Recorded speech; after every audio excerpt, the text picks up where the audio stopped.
just ripped off. The whole end, the other end is pretty flooded. Severe weather claims another life here in the West as we are tracking new flooding concerns and powerful winds as we head into the weekend. The items that you might need to take with you quickly, if you have medications that you need to take with you, just have that stuff ready to go. I'm not trying to scare everybody, but this is serious. We want to make sure people take it serious. And good evening, everyone. Welcome to West Coast Wrap. I'm Alex Savage. Authorities say a man has died during a drenching storm that hit Oregon. First responders say he lost control of his car driving through high waters. Heavy rain moved into Oregon overnight, causing widespread flooding. This storm system does not appear to be causing any serious concerns in western Washington, though, where flooding has been a major problem for more than a week now. And in Colorado tonight, a different type of severe weather has people on alert. Powerful winds have created conditions that are ripe for wildfires. We want to begin tonight's severe weather coverage with that developing event in Colorado. Authorities are calling the state's windy conditions a, quote, particularly dangerous situation. Gusts over 100 miles per hour already have been recorded in Boulder County. The Colorado Division of Fire Prevention and Control has activated a special strike team made up of 10 engines to respond to any wildfires that start. Xcel Energy has shut off power to more than 80,000 homes and businesses, all in an effort to try to reduce the risk of power lines coming down and starting brush fires. When that wind comes through and we're getting, 70 all the way up to 100-mile-per-hour winds, that's going to create damage within those zones. And our crews have to patrol those zones. They have to identify that damage. They have to make repairs. And so all of that is going on within the time frame that customers are off. Once we've made those repairs, it's safe, then at that point we can re-energize the lines.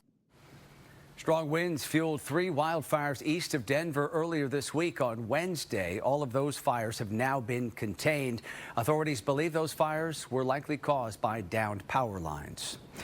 Turning now to Oregon's severe weather, and today rescue teams were able to reach more people swamped by floodwaters. 2 campers called for help along the Sandy River east of Portland. First responders used drones to locate those campers, and then they navigated through waist-deep water to reach them. Crews got both campers and their pets to safety. Tonight, Fox 12's Mackenzie Richmond reports from Oregon, showing us the damage that was done to homes in Clackamas County, about 40 miles south of this area. Water levels here along the Clackamas River finally receding, but you can see the damage is already done. Homes flooded, debris scattered everywhere. Neighbors here in the Carver Mobile Homes Ranch say they woke up to deputies knocking on their doors, telling them to evacuate immediately. By midnight, National Weather Service data showed the river at over 26 feet deep, and normally it sits around 13 feet.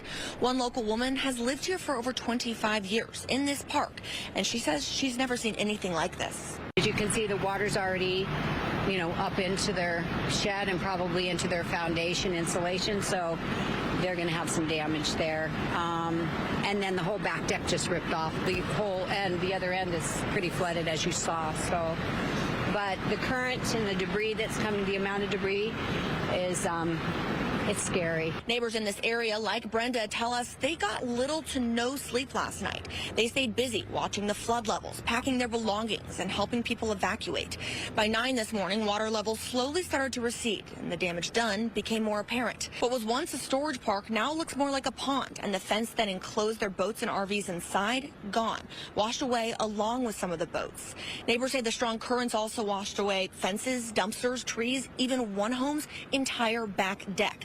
To help the community recover, Red Cross has opened 3 shelters at the Clackamas County Community College, Spirit Mountain Casino Event Center, and at the Upper Mackenzie Community Center in Lane County. You see the water here behind me along the Clackamas River is receding. The National Weather Service still has a flood watch in effect until tomorrow afternoon at 4. Mackenzie Richmond, Fox 12 Oregon. And tonight, the U.S. Army Corps of Engineers is watching river levels very closely in western Washington. There is concern that flooding in areas south of Seattle will remain unpredictable due to a buildup of glacial sediment. Dams, though, are stable tonight. Fox 13's Dan Griffin shows us how people are working to bring back a sense of normalcy in the town of Leavenworth, where floodwaters have receded. Well, Christmas has turned back on here in Leavenworth. A town known around the world for spreading holiday cheer is bright and colorful once again, just like a present under the tree. Oh, jingle bells, jingle all the way. You can hear it. Oh, this is as Christmas cheer as you can possibly get. I love it. We've never experienced anything like this before. You can see it in the holiday lights shimmering with hope. It's honestly magical, and the community is really beautiful and wonderful. And I'm amazed that all this goes on all year round, all the time. But right now, probably more than ever, just coming out and supporting and making sure that everything's okay. And you can feel it in the warm fires with friends and family. Christmas Town is alive in Leavenworth after storms brought flooding, high winds, and power outages, knocking out the Village of Lights. Now they're glowing, like the faces of Jordan Van Gelder and Christina Terrace, who made the trek from Vancouver, Washington for a surprise engagement.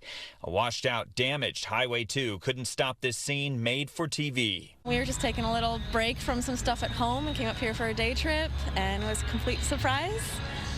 He proposed to me, and we just needed some Christmas in our life. It's a moment of joy reflected in her new engagement ring and in decorations around town. I'm the luckiest guy in the world. She said yes. It's just something I wanted to do for a very long time, and I'm so glad that we got to do it, and I'm glad it worked out the way it did, and I don't think I've ever been happier in my life. Joel Martinez has a front row seat to this magic at the Icicle Brewing Company, and he's glad to see it return.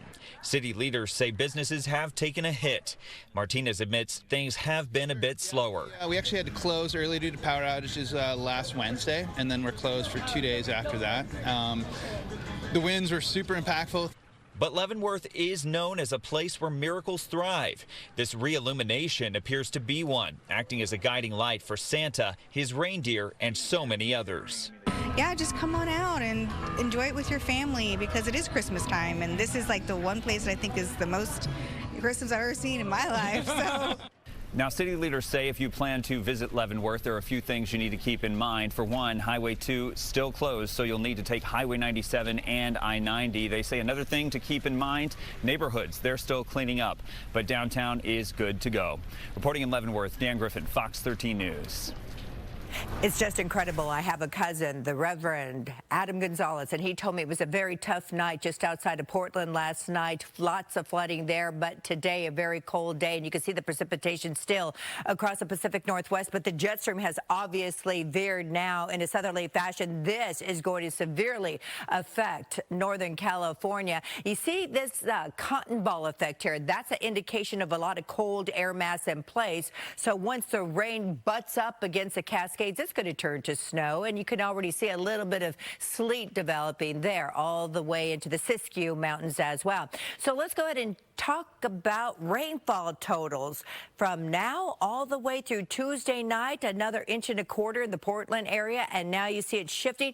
Look at San Francisco, nearly 2 inches of rain. Of course, these numbers will change from day to day, but it gives you a good flavor of what's going to happen. And then the long-range forecast places San Francisco with nearly 4 inches of rain. Now, this is typically the entire month of December rainfall total that they're going to see there in just a matter of days. So when it's raining across the Bay Area, you have flooding, and that's what's going to be happening in the northern portion, just north of the Golden Gate Bridge, all the way into the Sacramento Valley. We have a flood watch that goes into effect tomorrow, all the way until Monday at 4 p.m. It doesn't just encompass the Sacramento Valley. It heads all the way into the Greater Lake Tahoe area. And you're saying rain in Tahoe?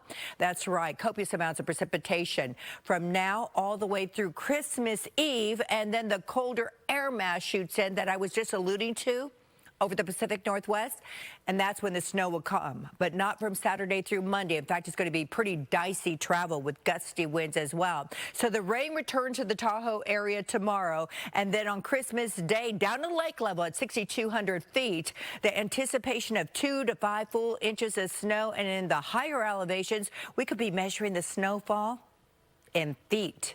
53 degrees today in Seattle. That didn't look too bad with that cloud cover there, but raindrops on the camera lens as we peer out from Oakland across the estuary in the direction of the skyline to San Francisco at 63 degrees, and that's where you should be for this time of the year. Nice in Los Angeles after the morning fog lifts, and you can't complain about this, but typically in Phoenix, 67 degrees. Today it was 78 degrees with the abundance of sunshine. Here's the deal. We're going to keep the sunshine across Southern California. The winds begin to subside across the Denver area. But boy, that red flag warning is in effect until midnight tonight. Temperatures, boy, 73 degrees in Denver on Monday. What's that all about? And below average and lots of rain in the Bay Area. Alex, have a good weekend. Yeah, you do the same, Roberta. Thank you. Tonight, we are following a developing story that's getting attention all around the world, including here in the West. Defense Secretary Pete Hegseth announced new military airstrikes in Syria this afternoon. Those strikes follow the deaths of 3 U.S. soldiers in Syria. Secretary Hegseth says the attack is intended to eliminate ISIS fighters, infrastructure, and weapons sites. On social media, he called the operation a, quote, declaration of vengeance. Last weekend, 2 Iowa National Guard members and a U.S. civilian interpreter were killed in the Syrian desert. The Trump administration blames the Islamic State group for those deaths. NTSB investigators have arrived to the scene of a private jet crash that killed NASCAR legend and Washington native Greg Biffle. The Cessna Citation 550 crashed while trying to land at Statesville Regional Airport yesterday near Charlotte, North Carolina. Biffle, his wife, and 2 children were among 7 people on board. Everyone on that plane was killed. The NTSB is in the preliminary stages of its investigation looking into what went wrong. We are here on scene to gather perishable evidence, which our team methodically and systematically reviews throughout the course of the investigation to determine the probable cause. Officials say that airport will be closed until all of the debris can be cleared from the area and it is safe for other planes to travel again. Coming up here on West Coast Wrap tonight, an Air Force base in Arizona went on lockdown today. Up next, why authorities are assuring the public there is no threat after reports of an active shooter. Plus, the wagon was still really fun. It was nice to be outside. It's cool and brisk. It feels like festive. not the sleigh ride people in Colorado were hoping for. See how an unusual weather pattern is forcing holiday events to adjust this year.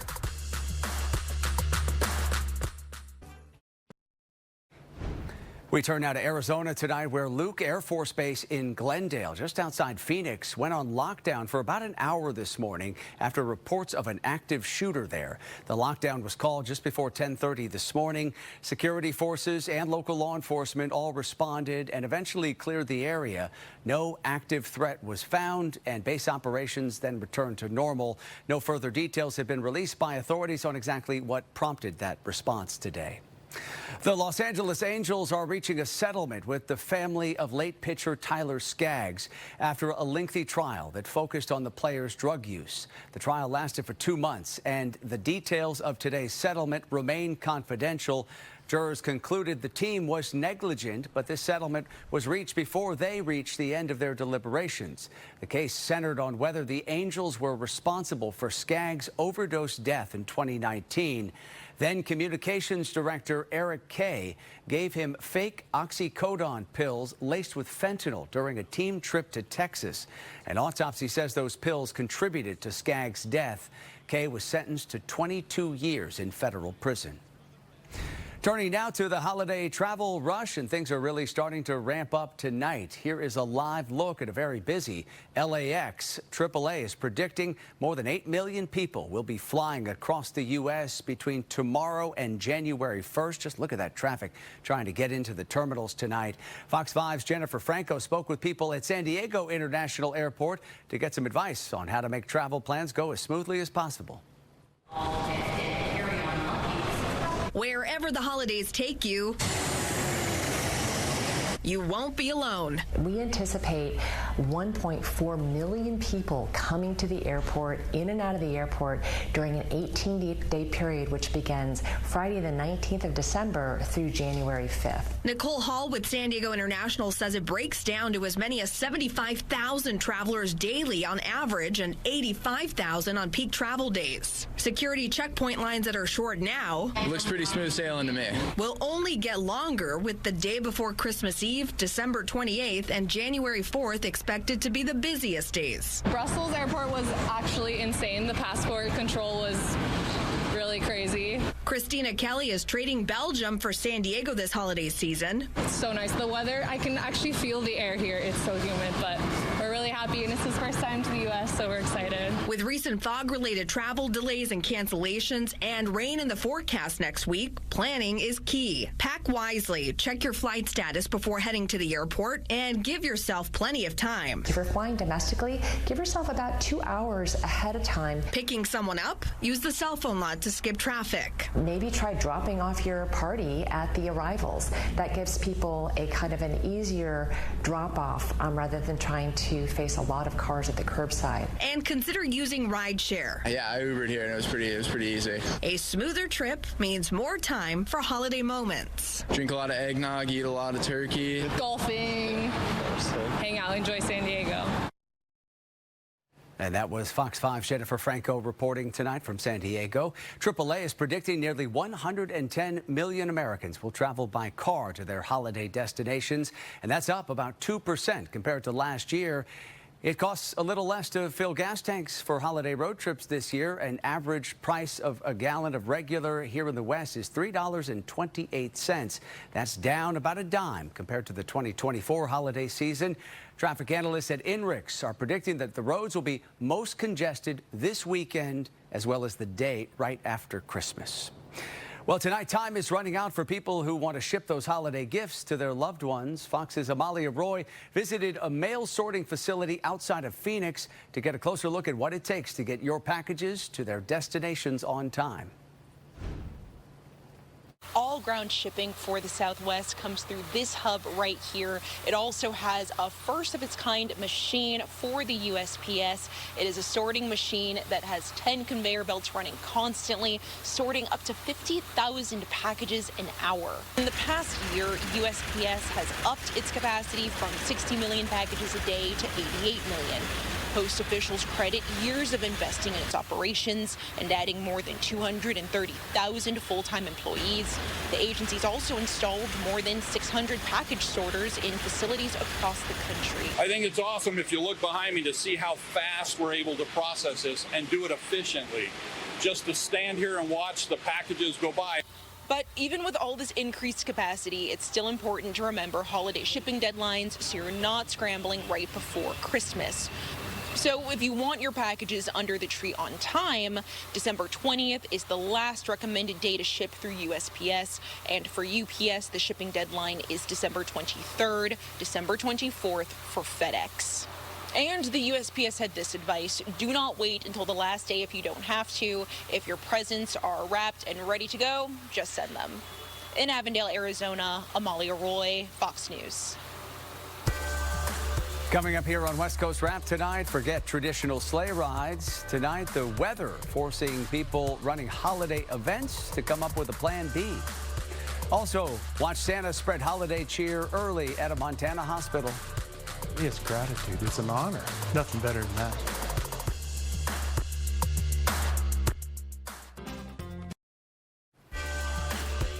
Powerball players have billion-dollar dreams this weekend. Tomorrow's jackpot is expected to be worth at least $1.5 billion. A single winner who decides to take a lump sum payment would get about $686 million before taxes. This is the 5th largest Powerball jackpot in the game's history. A ticket costs you $2, and you can buy one in all West Coast states except Utah, Nevada, Hawaii, and Alaska. And your odds of winning about 1 in 292 million. A group of young students in Phoenix are getting hands-on experience growing their own food. This program at the Osborne School District is an opportunity to teach the kids about sustainable farming and nutrition science. Last month, the students planted lettuce seeds at the district's Flex Farm. The plants were watered and maintained in a hydroponic farm. The students got a chance yesterday to taste the fruits of their labor by making salads with their freshly grown lettuce. The goal of the project is to help students better understand where food comes from.